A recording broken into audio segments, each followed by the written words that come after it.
Permítame saludar en esta oportunidad a la embajadora de Venezuela en Bolivia, Crisbel González, nos acompaña en los estudios. Embajadora, bienvenida, buenas noches, es un gusto. Buenas noches, es un gusto también saludar a los usuarios y usuarias de este canal Avia Yala, que hemos visto crecer y fortalecerse también en estos combates por la verdad. Mire, cuánto vamos haciendo el seguimiento a las informaciones. Hemos visto una actividad hace poquito, embajadora, en la Embajada de Venezuela, la solidaridad, y precisamente queremos abordar ese tema, si me permite. ¿Qué pasa? ¿Cuál es la situación? Una jornada muy complicada que se vivía hoy en Venezuela. Queremos conocer su posición. Bueno, hoy ha sido uno de esos días en los cuales hemos sentido la alegría de un pueblo que combate en las calles, que defiende su independencia, su libertad, y esa decisión de ser libres y de ser independientes nos cuesta cada día, nos cuesta incluso que la verdad esté en juego. Esa verdad que tratan de inculcarnos las grandes corporaciones a través de sus medios de comunicación y que a veces logra cooptar conciencias. Pero con el acto que tuvimos hoy aquí en Bolivia, con la Jornada Mundial de Solidaridad con Venezuela, con el pueblo bolivariano en las calles de Caracas, más de 3 millones de personas, una marea roja, una marea humana que inundó las calles, con eso nos sentimos sumamente satisfechos, felices, felices de verdad de formar parte de ese pueblo heroico que hoy combate nada más y nada menos que a estos países imperiales, cuya única intención es hacerse con los recursos estratégicos que yacen en el suelo patrio venezolano. Creo que para nadie es un secreto que lo que está en disputa son los 300.000 millones de barriles de petróleo que están en suelo venezolano, con las toneladas de oro, de diamante, que piensan ellos pueden recuperar a través de una campaña brutal lleva más de 4 años, pero pensemos que en el último año ha recrudecido esta campaña, convirtiéndose en una guerra económica, una guerra financiera, una guerra psicológica, pero sobre todo una guerra comunicacional, donde intentan todos los días de vender, de mostrar una verdad que no les pertenece, una verdad que deforma y que transforma en un mamarracho, en una especie de vocero, de vocería de aquellos grandes capitales que pugnan por esta riqueza estratégica venezolana. Embajadora, voy por lo coyuntural en este momento. Usted decía, es una guerra en diferentes ámbitos o flancos, si lo decimos de esta forma. Y una de ellas es la comunicacional. Si abrimos los portales, por ejemplo, en algunos de los medios se habla de esta marea roja, de estos 3 millones que apoyan y que han salido a expresarse, pero también de otra movilización. Y dentro de ello, lo que se dice son los heridos, los detenidos, la arremetida, muertos. ¿Cómo ustedes tienen esta lectura, embajadora? Fíjate, no son 3 millones que apoyan, el pueblo en su gran mayoría apoya la revolución bolivariana, es mucho más del 50% de la población, pero que bueno, se expresó y en 3 millones que ¿Qué salieron salieron a las desde muy calles? temprano a las calles. ¿Cuál ha sido la estrategia de la derecha en todas las esferas que las quieras poner, desde Venezuela, en Bolivia? La generación de muertos para después adjudicárselos a la revolución. Pero sabemos cómo actúa la derecha internacionalmente, no solamente la pequeña derecha que tenemos nosotros que solo sabe generar caos y violencia a través de un mecanismo que ellos han denominado guarimbas, pero que es el puro y brutal terrorismo que han aplicado contra nuestro país en los últimos años. Creo que 4 años podemos decir que han recrudecido estas guarimbas, pero la guerra económica que encabezan los Estados Unidos contra Venezuela es una guerra que es un bloqueo financiero, es una guerra de bloqueo de productos, no podemos pagar a los barcos con medicamentos porque este bloqueo ya de verdad que cubre otras etapas, no hayan que hacer, estar enloquecidos, y aún así esta marcha de hoy derrotó la posición o la certeza que tenía la derecha de que hoy triunfaban contra nosotros, que hoy se consumaba el golpe. Han debido contar estos con los organismos internacionales, han debido contar con Estados Unidos para poder desencadenar un golpe contra Venezuela, porque en la interna no pueden hacerlo. La marcha de ellos sí, puedo decirte que tuvo algún significado para ellos, pero que jamás va a llegar a una esquina de lo que fue la marea roja de hoy. Y los muertos son los mismos entes terroristas que están ocasionando desde hace 18 años una secuela de daños a la sociedad, a la propiedad privada, pública del Estado venezolano, pero sobre todo la generación de estos muertos que ellos pretenden erigirlos como muertos que pertenecen al chavismo. Al chavismo no le interesa que haya más violencia en las calles. Siendo vencedores, estando en el poder, en cada uno de los momentos de nuestra historia revolucionaria, hemos pugnado, hemos impulsado el diálogo con la derecha, con la pequeña derecha venezolana. No quieren diálogo. Ahora decían que quieren entregar una carta y por eso organizaban aquella marcha y aquel golpe. Pero si querían entregar una carta, como dijo nuestro presidente, vas y entregas la carta, incluso la puedes mandar por correo. No, esa era la excusa. Y necesitaban muertos para que en el mundo exterior se vea que Nicolás es un dictador. Es la excusa que ellos han buscado durante toda su historia política. No saben hacer política, si no es con la violencia. Y mira, ya lo vemos con el máximo jefe de la derecha venezolana, que es Trump y las corporaciones norteamericanas. ¿Cuál es la forma de ellos generar paz en el mundo? Creo que para nadie es un secreto, que la paz de esa unipolaridad se convierte en muertos y millones de muertos en Medio Oriente. ¿En busca de qué? En busca del petróleo, la propiedad absoluta sobre los recursos estratégicos del planeta. La última que han hecho, el bombardeo sobre uno de los pueblos de Siria y la bomba que lanzaron sobre Afganistán. Ese es el tipo de paz que quieren, y quieren de verdad, que ha sido un empeño serio intervenir Venezuela. Y nosotros decimos, bueno, van a intervenir Venezuela, ¿podrán hacerlo? No pueden contra este pueblo organizado en las calles, pero no nos olvidemos que hay una historia reciente, intervenciones de los norteamericanos en suelo latinoamericano con su pivote o con su trampolín, que es la OEA. A través de la OEA han logrado intervenir recientemente, no hace mucho, República Dominicana y Panamá. Es lo más reciente que recordamos, sin dejar de mencionar a Grenada, por supuesto. Quiero abordar ese tema, embajadora, si me permite, la posición del señor Almagro, la Organización de Estados Americanos, la OEA a la cabeza de él, la actitud que ha ido tomando contra Venezuela. Por ejemplo, desde el tema de la Carta Democrática, desde la aplicación de esta carta, en qué circunstancias, cómo, y prácticamente el señor Almagro ha tomado una posición, lo ha dicho el mismo señor Mujica, que lo había apoyado para que asuma este cargo.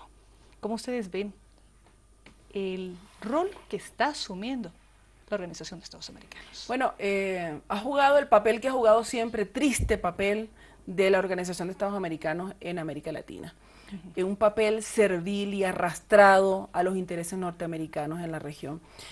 Pero fíjate que al contrario de lo que ellos pretenden, uno, aislar a Venezuela, dos, aplicar la Carta Democrática, pues todo eso se ha revertido y lo que hemos logrado es una consolidación del ALBA, de estos países ALBA que blindados han defendido con una dignidad mayúscula la posición de Venezuela en la OEA. Y ahí está nuestro querido hermano Diego Pari, ahí están nuestros compañeros representantes de los países ALBA y otros países que no son ALBA pero que pertenecen a Petrocaribe, otros países que no pertenecen ni a ALBA ni Petrocaribe pero que son hermanos nuestros, históricamente hermanos, y que han sido además afectados por este intervencionismo de la OEA, que hoy recupera el papel antiguo que tuvo, triste papel, de la mano de este señor Almagro.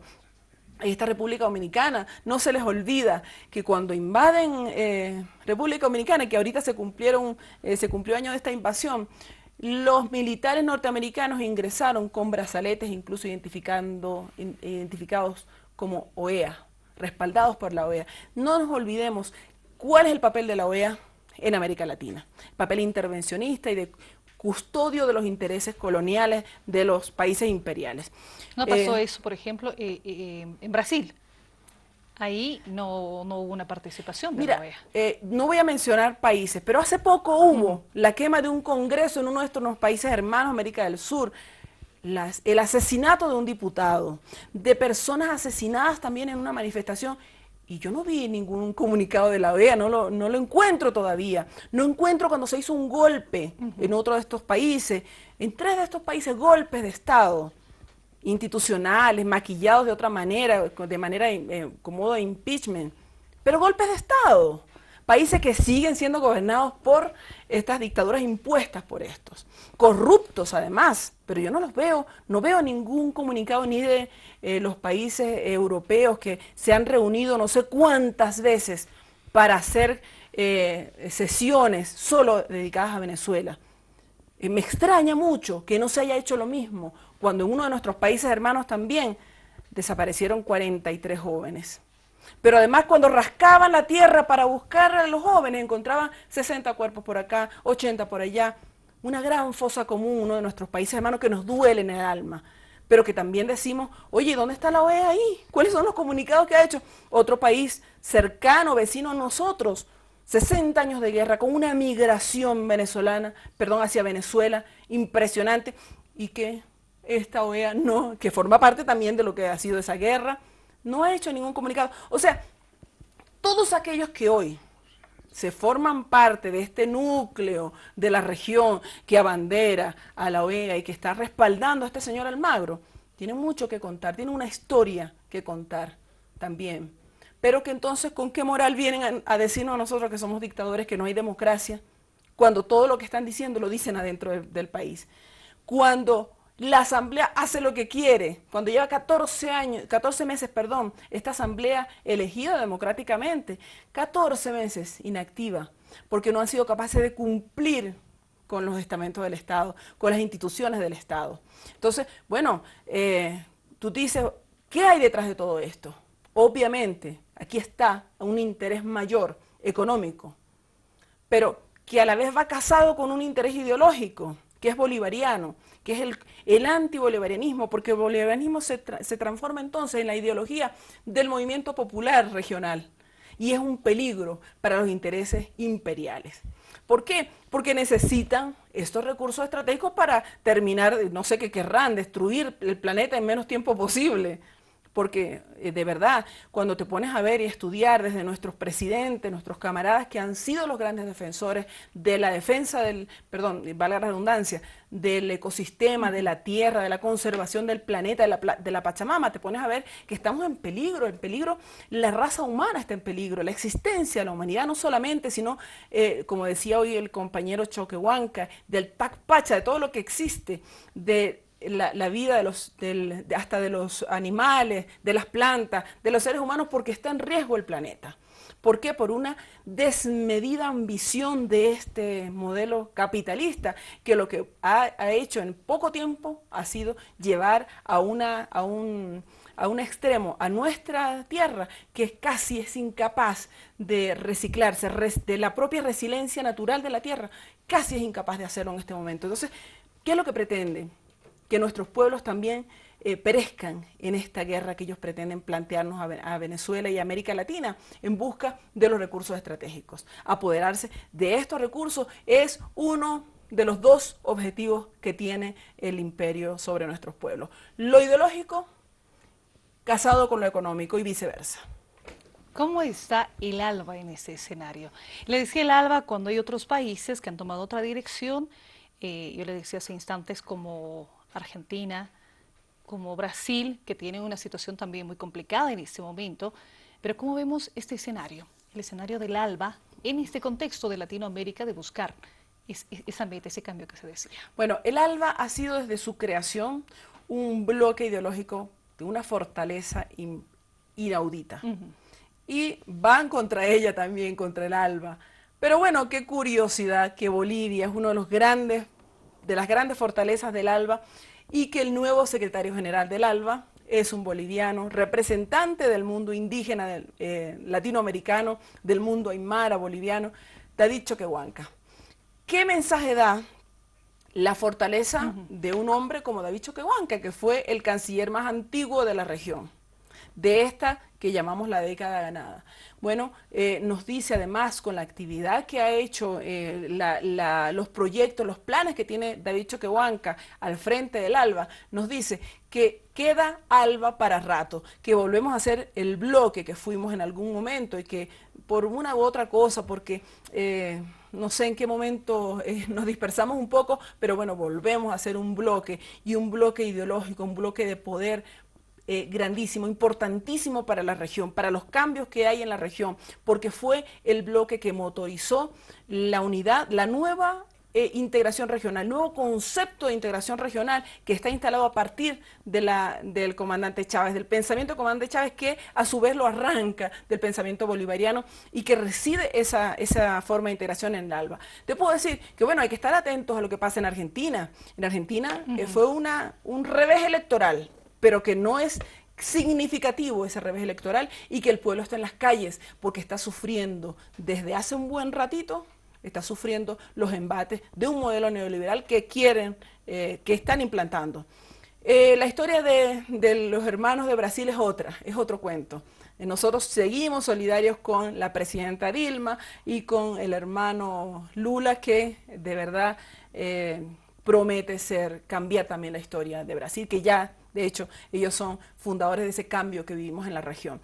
En Ecuador, un país que acaba de ganar las elecciones, a pesar de la gran batalla que dieron, a pesar de los combates comunicacionales, sociales, políticos, la guerra psicológica, gana Lenín Moreno las elecciones. Pero bueno, Nicaragua, que también están tratando de firmarles un acuerdo en Estados Unidos, en el Congreso de Estados Unidos, para ir contra Nicaragua. O sea, la decisión de ser libres, de ser independientes, cuesta muchísimo, pero la satisfacción de sentir nosotros, los defensores, los dueños de la verdad, es mucho más grande que esa pelea y esa batalla que damos todos los días. Embajadora, vamos a ir unos instantes junto a también Sandra Elías, está en Santa Cruz. Sandra, estamos junto a la embajadora de Venezuela en Bolivia, Cresbel González, en los estudios. Adelante con las preguntas. Muchas gracias, Gabriela, embajadora. Un gusto tenerla con nosotros en el último round. Sandra Elías desde Santa Cruz la saluda.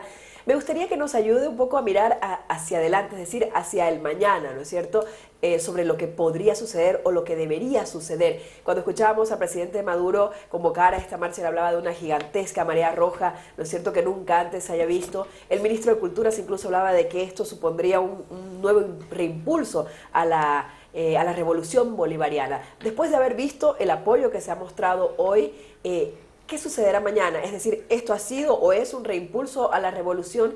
¿Qué debería suceder para que calmen las aguas, para que acabe la confrontación y para que finalmente el que salga ganando de verdad sea el pueblo venezolano? Bueno, decirte que esta es una batalla en una guerra prolongada, en una guerra que lleva más de 4 años. Llevamos 18 años de revolución y esta guerra ha sido intensa, pero cada victoria que le hemos propinado al enemigo ha sido mejor que la otra.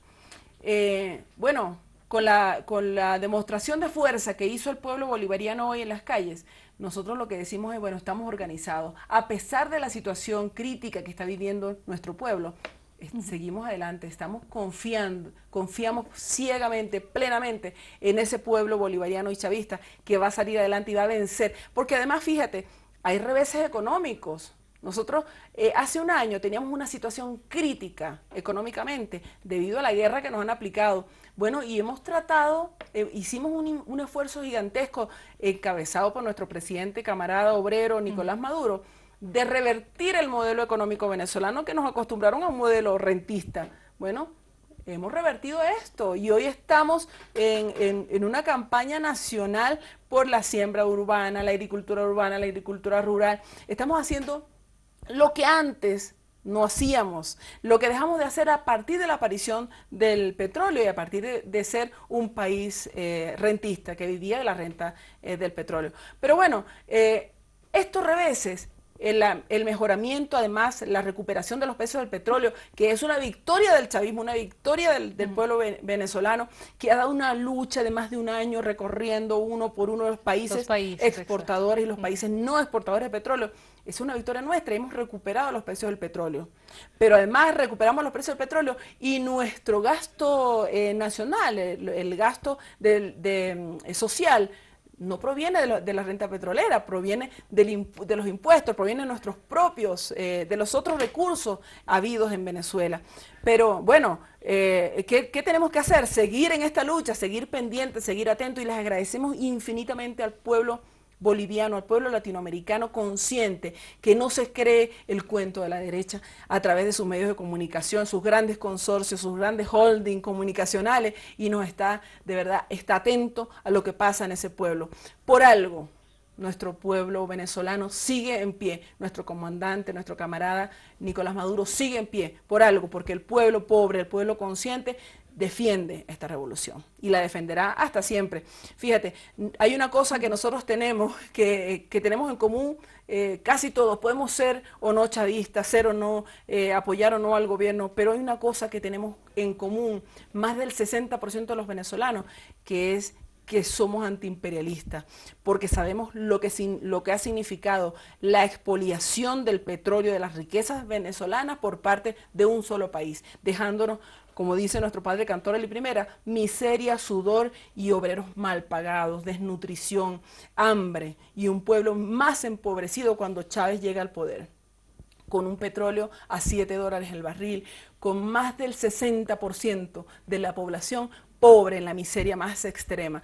Y nosotros al día de hoy podemos contar una historia de felicidad, de victoria, con misiones que han recuperado la dignidad y que han pagado la deuda social del Estado venezolano con su pueblo. Hoy a todo esto quiero saludar también a los compañeros cubanos, los hermanos cubanos que han dado una victoria. Hoy celebramos también la victoria de Playa Girón contra los Estados Unidos. Celebramos 207 años de la declaración de la independencia, la decisión de Venezuela de ser libre e independiente, pero además el nombre que dio nuestro gran prócer Francisco de Miranda de Colombia, y el tricolor se celebran el día de hoy también. Embajadora, en instantes estamos con un contacto precisamente sobre ese tema, así que vamos a ver si ya tenemos el contacto también con Andrea Taboada. Sin embargo, permítame abordar este tema, yo lo había mencionado, contexto internacional, lo señalaba hace instantes. ¿Qué pasa con Estados Unidos? ¿Qué pasa con el mundo? Cuando hablamos de una diplomacia de los pueblos, cuando hablamos de un manifiesto, por ejemplo, hace instantes la CONALCAM, en el caso de Bolivia, decía, estas son las organizaciones, muchos colectivos ciudadanos también, quieren defender la paz en el mundo. Evitemos lo que vemos todos los días, muy restringido en Siria, por ejemplo. Muertes, guerra, armas químicas. ¿Dónde estamos llegando? Defendamos nuestro planeta. ¿Cuál es la lectura de Venezuela? Y en ese instantes me decía, ¿qué pasa con el mundo? Y con esa defensa y ese manifiesto por la paz y defensa del planeta.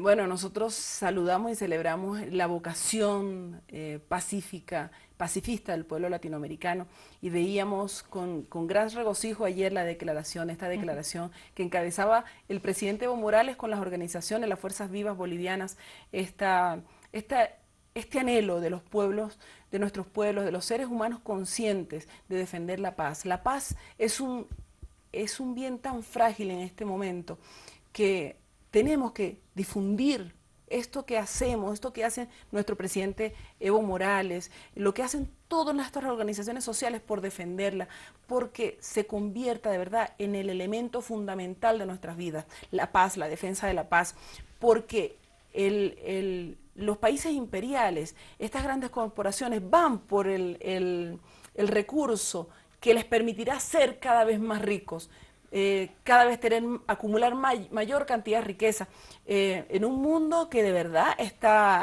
ha cambiado, ya no es el mundo unipolar donde ellos solamente tenían la palabra y la decían y todos los demás obedecíamos.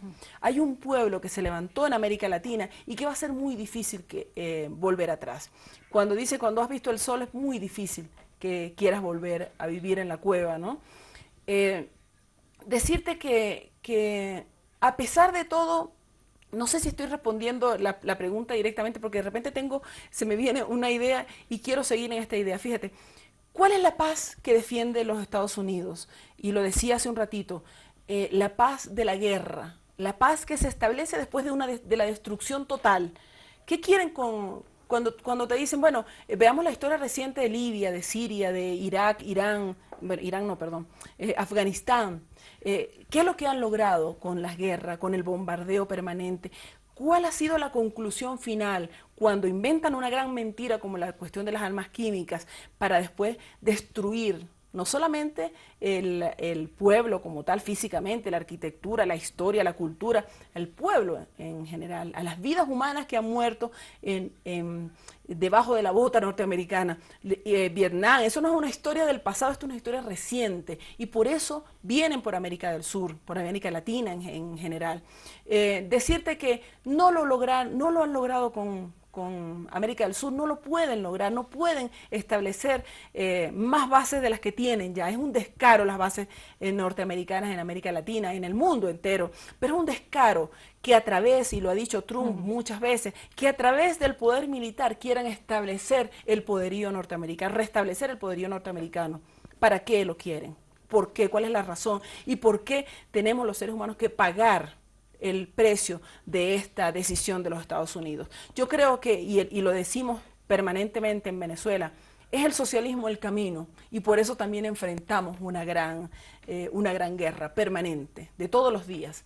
Es por eso que han asesinado miles y miles de personas en el mundo, por esta lucha ideológica, pero que detrás de todo esto, la lucha ideológica significa la elevación de la conciencia de los pueblos, que cuando ya reconocen que esto que está dentro de su suelo les pertenece y lo van a defender, entonces ya enfrentan los intereses norteamericanos. Recursos naturales, decía hace instantes, sí. Intereses, hablar en su momento de armas químicas, terrorismo, a ese título se puede también a intervenir, y varios otros elementos. Las excusas como que están ahí. Sí. Son las mismas excusas para justificarlas de repente, exactamente, ¿no?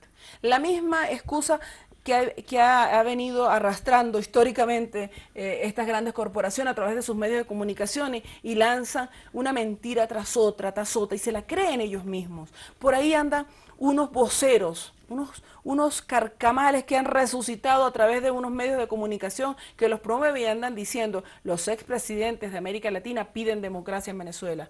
¿Con qué moral piden ellos democracia en Venezuela? Cuando en Venezuela no podemos decir que haya más democracia, porque incluso el pueblo le está pidiendo: oye, no puede ser que nosotros, a cuenta de la democracia, a cuenta que no queremos reprimir a nadie, permitamos que incendien los ministerios, que incendien los jardines infantiles, los centros médicos que ha logrado la Revolución Bolivariana, donde están nuestros hermanos cubanos atendiendo permanentemente a la población venezolana. Bueno, esos son los primeros objetivos de la derecha venezolana, mandatados de Estados Unidos. Hay que acabar con los bolivarianos, hay que acabar con los cubanos, los revolucionarios, porque de esa manera podrán recuperar en plenitud los recursos estratégicos de la región. Queremos agradecerle por habernos acompañado, embajador. Ha sido un gusto conversar estos minutos, conocer también la posición, la situación por la que atraviesa Venezuela, y esto a raíz de lo que veíamos hace instantes, una jornada mundial en solidaridad con Venezuela. Es importante tener la información desde los mismos voceros. Sí, bueno, yo los invito a seguirnos, nuestras redes en la Embajada de Venezuela, la revista Correo del Alba, que también dice la verdad, así como el canal de Yale, las redes públicas de nuestros países Alba, que están contando nuestra verdad, y esa perseverancia de verdad nos ha logrado la credibilidad de una gran cantidad de la población. A pesar de los grandes medios, las grandes corporaciones, no nos van a vencer. Muchas gracias por la invitación, y bueno, se hace corto el tiempo, ¿no?, cuando hay tanto que decir.